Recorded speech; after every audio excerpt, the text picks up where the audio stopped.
Resolution number 2015-14, a resolution pursuant to section 570519 of the revised code, submitting to the electors of the city of Maple Heights at the November 3rd, 2015 municipal election, the question of an additional 1.3 mil tax levy for 5 years for the purpose of current expenses and general operations of the Maple Heights Senior Center, and declaring an emergency. This resolution is on its second reading.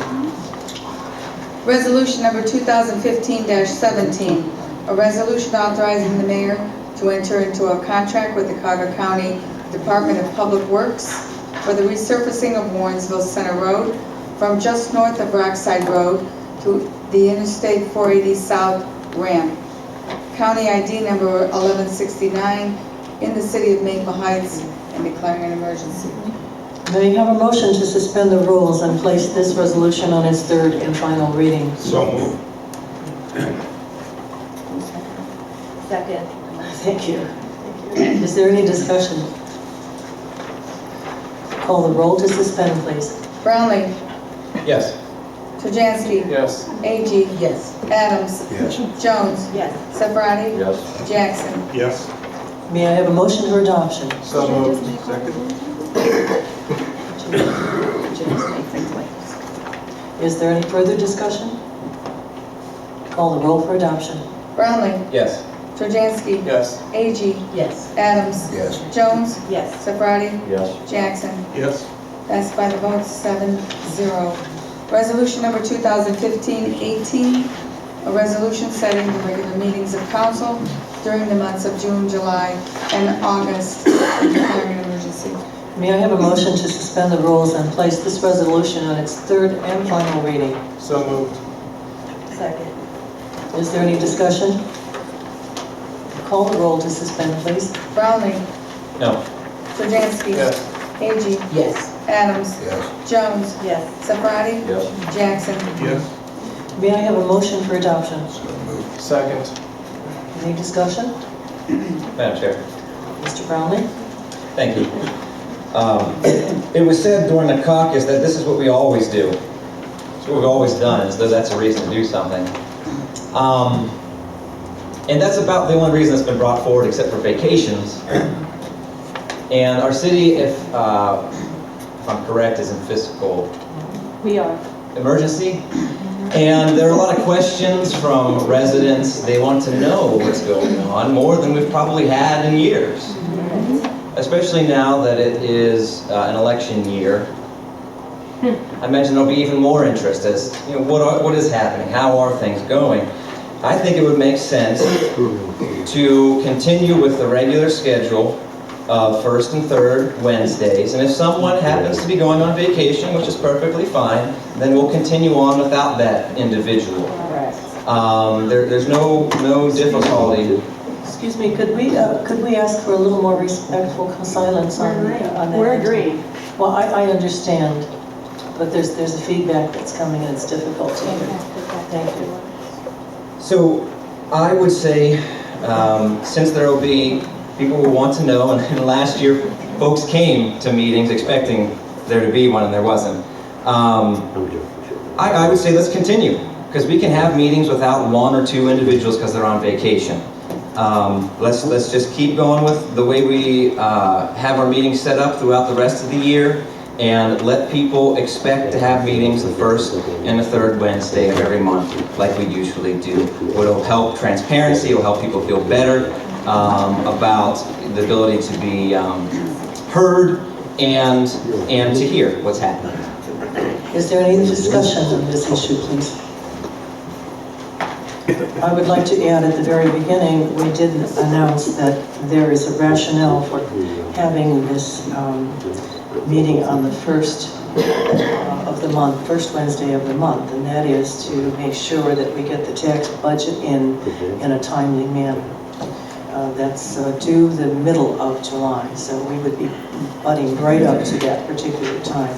The other thing is that we really will be seeing less and less legislation because there's not a lot that's going on in the city, and that's our reason for being of the council. is to have legislation and pass legislation. So for that reason, are there any other folks that would like to weigh in on this discussion, please? Madam Chair, we had, 67 meetings last year? So It was over 60. We actually meet throughout the summer, regardless of there being an agenda or a scheduled meeting, because we were working on the budget, and I know that Irene was there for most of it, and I don't see this year as being much different than that. The only thing is we just don't have them scheduled, because we have to do it at the convenience of staff people. And we will probably have extra meetings in between, so we won't be depriving anybody of council meeting. There'll be additional meetings. We're just trying to make things as easy as possible and get it on the schedule. Madam Chair. Mr. Brownlee, I believe you've made your discussion. Is there anything further you need to add? Yes, Madam Chair. Go ahead. One of the key components of the regular meetings is the regular opportunity for members of the community to come and give input.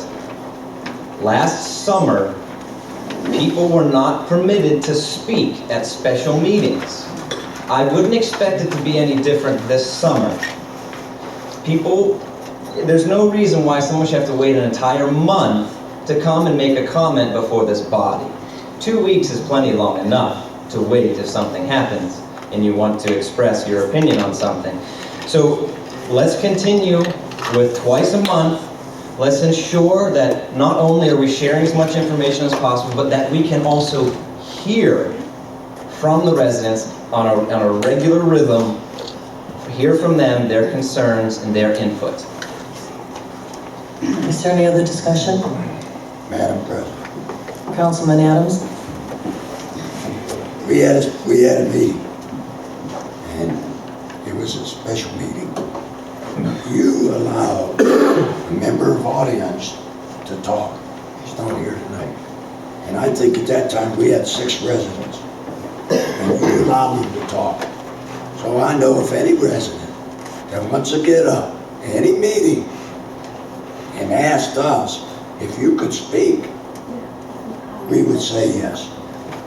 Because we want to hear from you too. So that is incorrect. And I think if you go back and look at your film, you'll see that's what happened. So we'll have special meetings if need be. The summer months we'll keep doing it. If we need a special meeting, you'll call a special meeting, and all of you will be able to get up and talk if you want to do it. Every one of you has that opportunity. You want to say something first? I got my thing. Not at this point in time. I'm sorry, but there is a piece of legislation on the table at this point, and it would not be appropriate. You are out of order. We're under discussion of a vote. Here's the agenda. We're back. Going to public comments, you can get up to citizens' comments, you can get Well, it should really be afterwards, after they hear. Yeah, after we hear what you guys are saying, that we really have. Thank you, we appreciate you. Madam President, that's all I have to say. Thank you. Please call the roll. Madam President. Calling the roll. Madam President. Brownlee. Madam President, I'd like to make a comment, please. Brownlee. Madam You're out of President. order, Mr. No, Madam Brownlee. President, I'm Yes, not you out of order. are. We have asked for You- a roll call. You were Brownlee. Madam Chair, you were very adamant about asking whenever, for anyone else wanted to speak, I'm whenever I calling the roll. asked Mr. for the Brownlee, floor. you going to vote? Madam Brownlee. Chair, point of order, Madam Chair. Point of order. Yes. Point of order, Madam Chair, you have to AG, recognize the point of Mr. order. Brownlee, you are out of order. Once Madam the Chair. roll call is asked for, there is no further discussion. Please consult your Robert's. Madam rules of Chair, order. point of order. No, Point of order. you are out is- of order, Mr. Brownlee. Madam Chair, point of order. Go ahead. Will you please Okay. recognize the point of order? The roll call is on Miss Agee, Yes. Adams, Yes.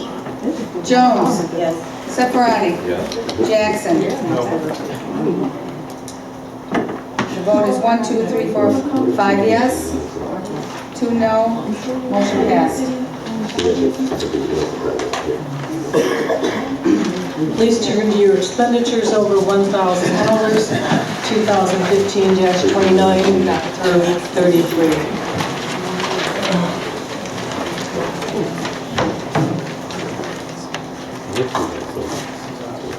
Are there any questions or concerns?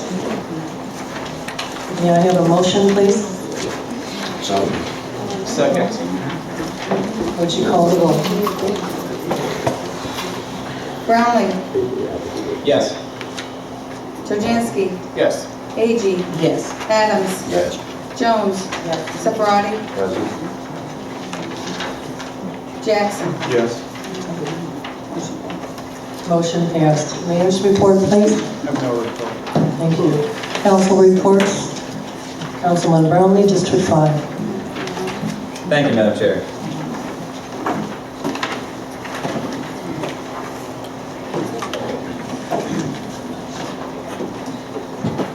You probably noticed my rather large name tag. I wore it today. This is the name tag I received in Columbus. 2 weeks ago, I missed the meeting because I was at a 2-day conference, the Local Government Officials Conference in Columbus. It was put on by the Auditor of State's office. It's for any local government official. It can be a finance official, it can be a mayor, it can be a council person, trustee. And a lot of what they talk about is financial, but they does discuss other things as well, about how to write up and introduce legislation, laws that govern municipalities and villages and townships. There's a lot of information there. They bring in speakers from outside of the Auditor of State's office to speak on legal matters, to speak on employment matters, all various topics. And last year, when I went last year in 2014, it was very beneficial, so I thought I'd go back as well this year, and I wasn't disappointed. It's not just the training that makes it beneficial, it's rubbing shoulders with people who are in small cities, in townships, in all different kinds of government capacities. Because you encounter a wide breadth of experience and approaches to problems and difficulties. One thing that I came away from the conference with is the fact that Maple Heights is unique, and not in the good ways.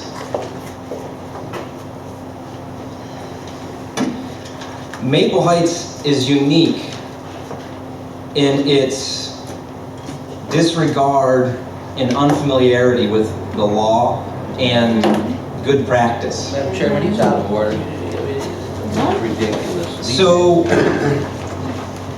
that was actually very striking last year when I went to the Local Government Officials Conference. And in talking with officials from all over the state and all different kinds of capacities, I realized that Maple Heights is definitely unique. And its challenges, its biggest challenges don't come from outside itself. There are ways to approach these problems. There are other cities, larger and smaller, that have had just as big, if not bigger, budget cuts than Maple Heights. One of the big differences, though, is that they sat down, they came up with a plan for addressing it. Not piecemeal, one thing at a time, let's just try and keep things as they have always been. That approach is not going to work for Maple Heights.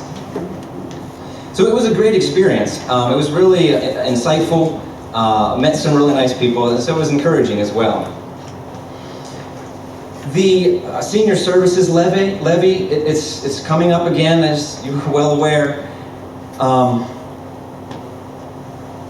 This is all built on a hope and a wish.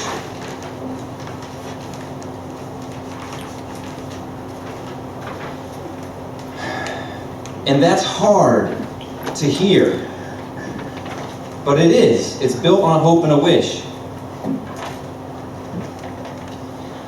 And it doesn't matter whether the levy passes or not.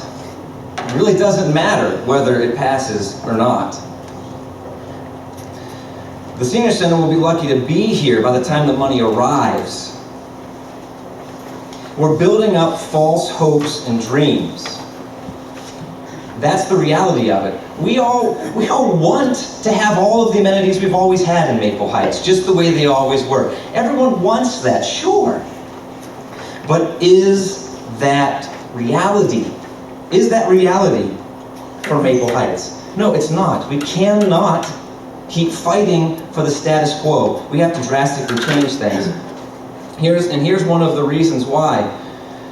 This is a report from Moody's Investor Service concerning the bond rating of the city. I hope that everyone's aware that over the past 5 years,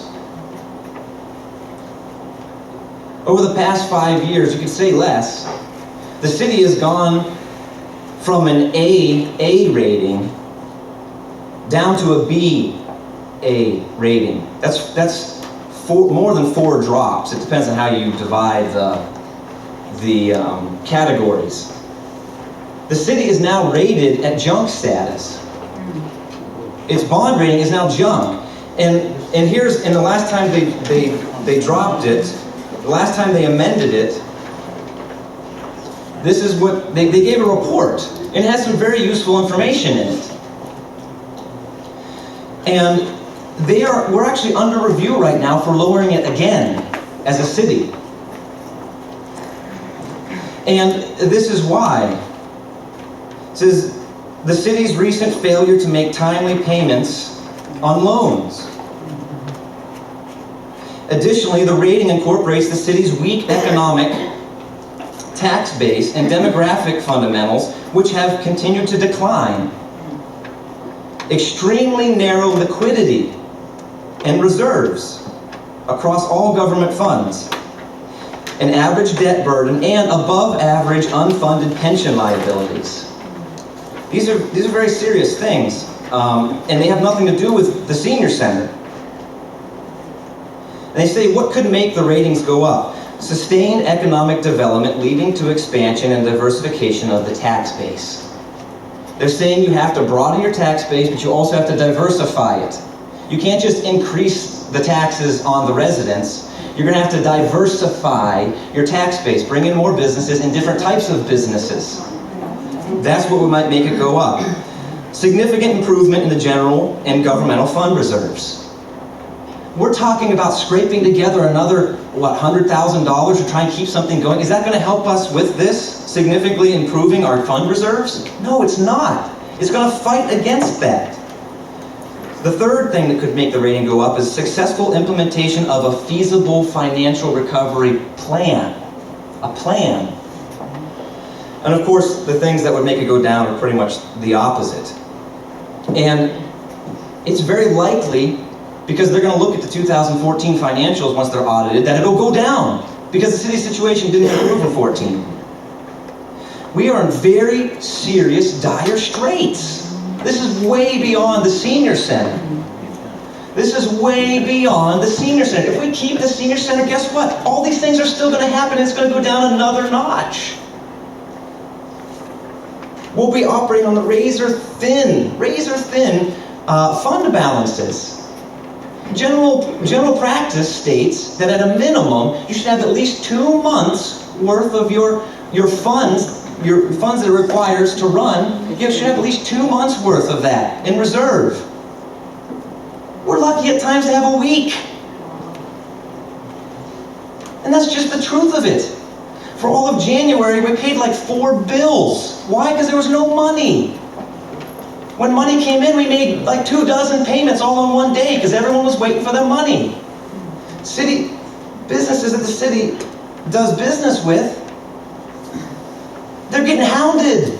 Please do this for free. Please do this for free until it's getting to be a burden.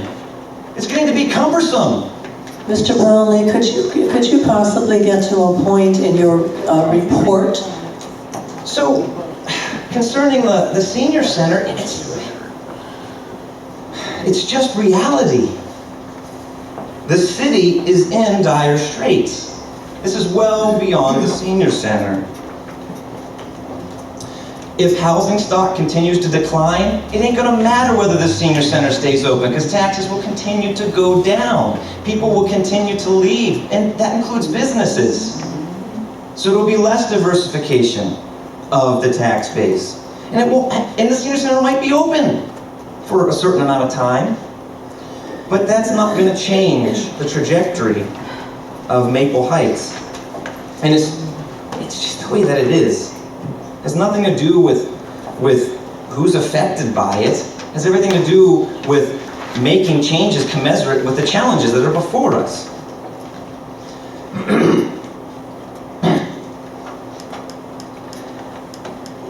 The only thing that's going to change Maple Heights, I think, well, not the only thing, but the biggest thing that will contribute to changing the situation for Maple Heights is for residents and businesses, by and large, not one person at a time.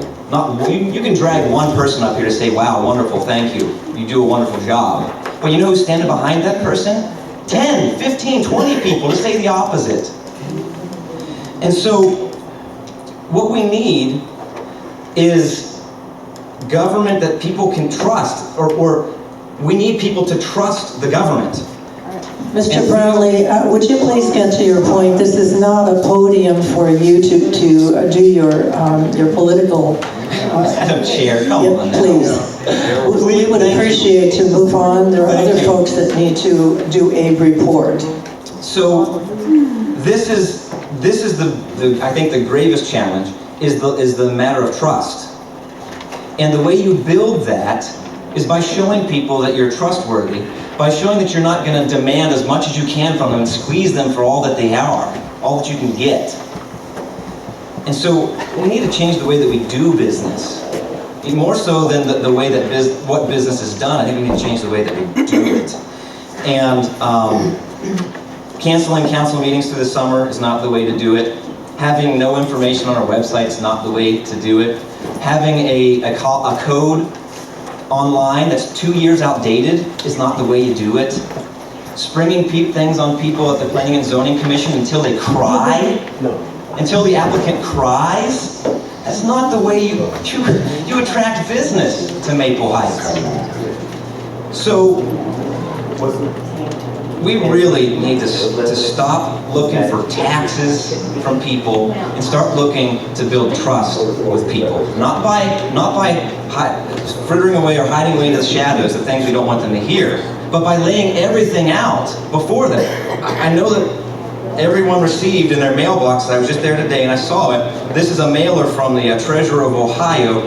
He invited Maple Heights, as well as every municipality, every local government, to participate in putting their financial information online for free on ohiocheckbook.com, where it can be searched, it can be analyzed by anyone who wants to look at it. I think this would be a wonderful thing for the city to do. Just one piece of the puzzle of building trust with our residents and with our businesses who are here in the city. They know they can go at any time and look at whatever they want without needing to deal with the hassle of a records request, which is really difficult in the city and people don't comply with those. This would really change the game, I think. It would be a step in the right direction. And so trust is something that we really need to be looking at, more so, I think, than even taxes, because people are afraid of Maple Heights. Businesses and homeowners alike are afraid of Maple Heights because of all of the harassment and difficulties that they've experienced. So we need to... Mr. Brownlee, I think you've had plenty of time to display your knowledge, and I'd like to move on, please. Thank you. Madam Chair, can I please end my report out of respect for me? You're not showing us anything. Thank you. So If you can do it quickly, Mr. Brownlee, please. these are some important things. The approach for asking for more taxes is, it's an approach, but I'd say is take a different one. And if we do, we'll be better off. If we start thinking outside the box, we'll be better off. So with that, I end my report, and may God bless you, and may God bless Maple Heights. Councilman Richard Trojanski, District 6. Good evening, thank you. I just want to report to the residents I will be having the District 6 Community Awareness Meeting on Monday, April 27th at the Maple Heights Library at 7 o'clock in meeting room number 3. The purpose of the meeting is to discuss with residents issues that are facing the city as well as to get input from the residents. So if you can make it in from District 6, I'd love to have you at the meeting on April 27th. And the April 27th newsletter is available, so on your way out, pick one up tonight. And with that, I end my report. Thank you. Thank you. Councilwoman Agee, District 7.